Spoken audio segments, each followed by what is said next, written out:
nemoci. Jej peniaz už dala všetok, ale len Ježiš mohol pomôcť.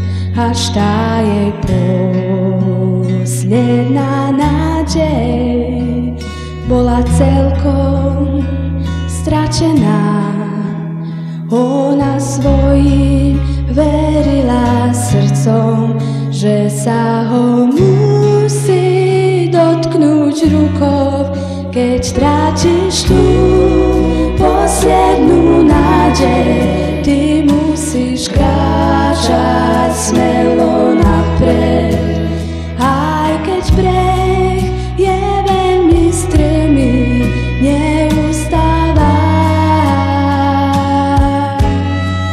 Nezomdlievaj na svojej ceste, dostaneš sa tak na cieľ.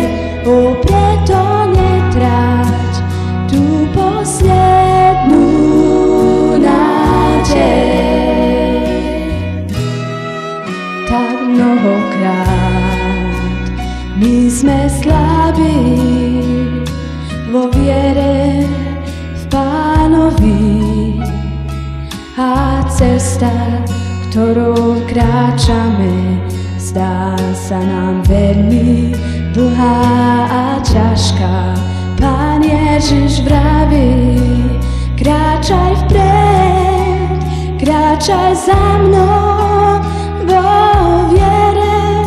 On je ten verný radca a priateľ, len jemu dôveru svoju niesť. Keď strátiš tú poslednú nádej, ty musíš kráčať smer.